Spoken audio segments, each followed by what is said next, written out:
Another day, another teaser, reveal, whatever it is from Creative Assembly. And today we get two of the Legendary Lord posters for Kislev. Now, we've already seen Lady Katarin, Tzarina Katarin, so we know plenty about her. But the focus of this video today is going to be about Kostaltyn. And we don't really know much about him or who he is. This character seems to be entirely made up for Total War Warhammer 3. So that is going to be our main focus here today. We're going to be talking about this character, some of the iconography across him, and how these things might relate to getting us some context clues as to who or what this character might be. I'm going to be diving into portions of the Warhammer RPG, into some references from the Warhammer CG video that we saw at the very initial announce of Warhammer. Warhammer 3, that is, and also some other tidbits, even jumping into Vermintide 2's Chaos Waste DLC that just came out, all as kind of some sort of hints or context clues, perhaps to taking a look at Warhammer 3's Kislev, and maybe even the old world that is coming out for Games Workshop, and how it's going to be reviving the world that was, as it were, when it comes to Age of Sigmar, and that's transition back to standard Warhammer Fantasy. So that's going to be our focus here today. But as always, guys, please make sure you're liking, subscribing, and commenting below. Like I've always said, it helps out a ton. And if you have not yet pre-ordered Warhammer 3, you can do so using the Nexus store link in my description. It does a ton to support the channel, and you'll be getting a Steam key directly from the developer that you'll also be getting that pre-order bonus. Let's go ahead and talk about Kostaltyn here of Kislev. Transitioning things over to this view to talk about it. We're going to do this pretty low tech so that I can highlight and look at things in specific and kind of bring your attention to them. But this character, I mean, it kind of goes without saying that he looks exactly like Rasputin, right? Like he even has sharpened fingernails. It's kind of disgusting and scary. Maybe he finger picks his guitar. We don't know.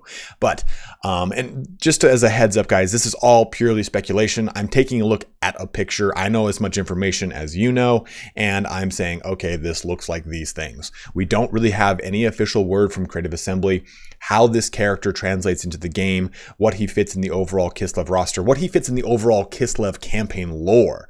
So we'll talk about those things in the grand scheme of this video here. But this character looking like Rasputin, what is interesting about that is there are so many characters in the lore of Warhammer, or even the lore of Warhammer itself, that correspond to our own history.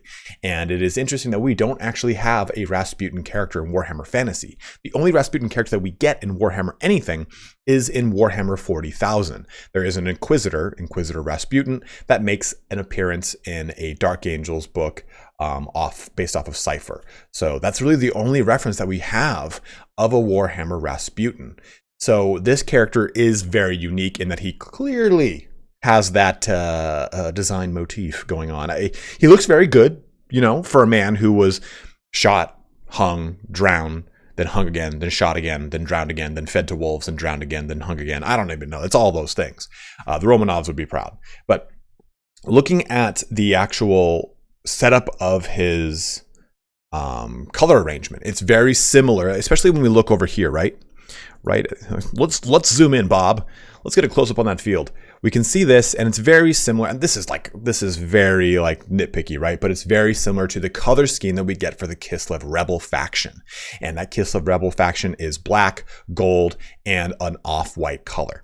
And I don't think that this would represent a rebel character. If anything, I think that he more than likely is a High Priest of Ursun, because he is covered head to toe in all of these bear effigies. And we're going to get into those bear effigies a little bit here. But mainly what he's also covered in are wax seals. And let's zoom into this location over here. You can see him on his shoulder pad, and you can see him on what I believe is called a Khorne, right? This is Russian or Greek Orthodoxy style of standard called a Khorne, and I'm guaranteed I'm mispronouncing that. It's spelled Khorugv. So I'm not really sure 100% how to pronounce it, but it's got that similar design motif. And we've seen also something like this for a lot of 40K stuff. So it's just kind of worth mentioning.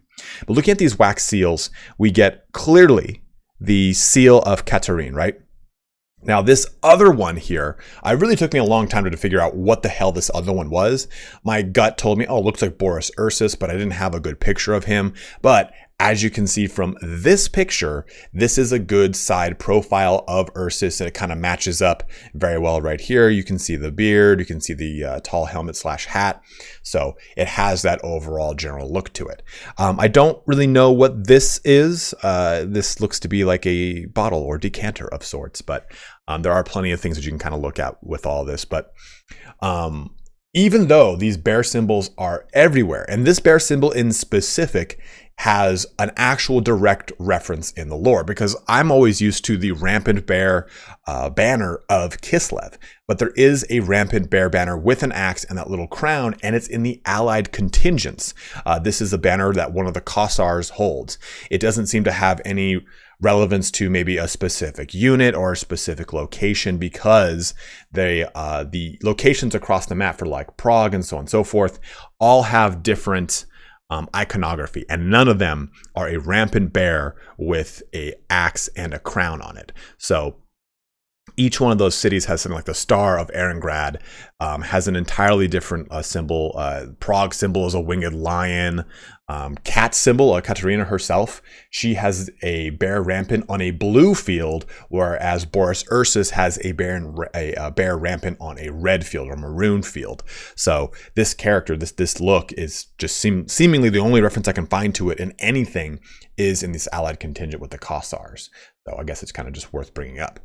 Now, another theory though that we could look into, like look at this, I have tinfoil hatted the shit out of this. Another theory that could be related here is to Daz, the Kislev god of fire. And if we look at the mace he's holding right here, this onion dome mace that we're starting to see even on the Zargard, right? It's decked out in, well, fire. Then there's the beginning of the song at the CG trailer that we got for the announce. The song is called "The Heart Is as a New Strung Bow," and it's a reference to Kislev's god of fire or hearth or of the sun, and that is the god Daz.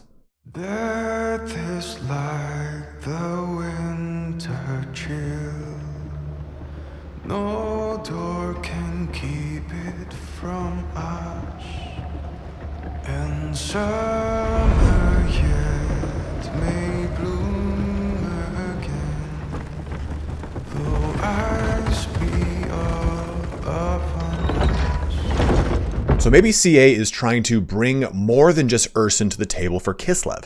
You know, we already know about the chief bear god, Ursun, and he could be personified in regiments of renown, all sorts of stuff. You know, we don't know if Boris Ursus is a part of the Kislev roster or campaign. He might be like Dongjua, where you unlock him after completing the Kislev campaign, and that's how you get him, just like we got for Boris Todbringer with the Beastman DLC. But he seems to have some sort of distant relation into the campaign from at least that CG trailer. In the lore, quote unquote, at this point, he would be dead. So it's kind of interesting to see what they're doing with this. And Games Workshop has clearly like retconned how the lore of him is going to suss out. And that's kind of worth mentioning. But we'll talk about that in just a little bit. But so if we work off of Daz being embodied in this legendary lord, right? In Rasputin here, then we could also see Salyak, the Kislev version of Shalaya, represented in the spells that the Patriarch casts. Salyak's Lullaby, which heals, and Shalaya is the god of healing and of sickness and making things all better. But those would be different representations of the gods in Kislev here. And maybe those are going to be also brought to the fore as specific rights. Maybe there are 3 rights that all Kislev characters get, but this legendary lord, Rasputin here, he gets the right of Daz. And maybe Boris gets the right of Ursun. And maybe the Tzarina gets a right pertaining to ice. Who knows? But I'm just saying here that they could be trying to take different angles with this, much in the same way that you get a lot of flavor of the gods when you look at the high elves, at the dark elves, all this way of kind of coloring their culture. And this could also be a way to differentiate between Empire, which also does have, right, tons of gods. It's got its own pantheon. And Kislev, which kind of has the same pantheon, but also kind of morphed and twisted. Like I said, Salyak here is Shalaya, but with a different name. It's a local version. It's kind of converted into what we now is being called the Great Orthodoxy, also a new thing. So all this stuff really plays its hand in an interesting way, because this is all going to be probably in conjunction with Warhammer the Old World coming out from Games Workshop. So as a result, we're going to start to get probably into some uncharted territory. This character could just simply be a CA construct like Celastra, but this could be CA showing a character that will be a part of the Old World or distantly related to a portion of the Old World, even though the Old World that's coming out for Warhammer and Games Workshop is supposed to be, of course, prior to this timeline. So we'll probably find out more, but I imagine that a lot of stuff is going to change for Kislev. And I think it's going to be a way to differentiate itself heavily from Empire, which this way it'll have more of a character. It'll have more of an identity that is its own, rather than just saying, hey, it's just another recolored, shambled version of Empire, which it kind of was with the with the Allied contingents. They didn't really get a whole huge massive model range that had all these custom models. It was a lot of kit bashing and custom built kits. So maybe again, this is just their way of trying to break the mold between the two and create a certain identity between them. We'll see as we learn more. I mean, really what it's going to come down to is finding out the entire roster for Kislev to see what stuff makes its way over. Are we going to see stuff like Ungles as named portions of the roster, or will they just be implied portions like, hey, these horse archers, there'll be a small flavor text that say the horse archers come from the steppes or something like that, or these are Ungles, whatever it is. But are we going to see more of the many different cultural backgrounds that make up Kislev as focal points for the unit choices with the full roster? So go ahead and let me know what you guys think in the comment section below. Like I said, I've tinfoil hatted the crap out of this.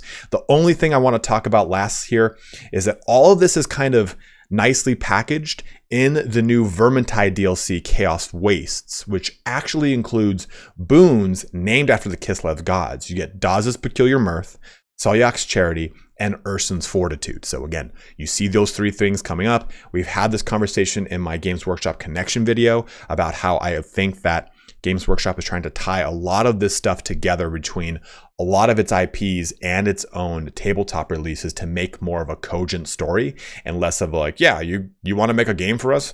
Have at it, buddy. Like trying to make a more secure canon, as it were. But again, let me know in the comment section below, have I gone off the deep end? Is it like watching an episode of Ancient Aliens, only I'm bald and don't have a crazy awesome fro like that one dude has? Aliens. But as always, guys, thank you so much for watching here today. Don't forget to comment, like, subscribe, all that fun action. But have a good one and take care.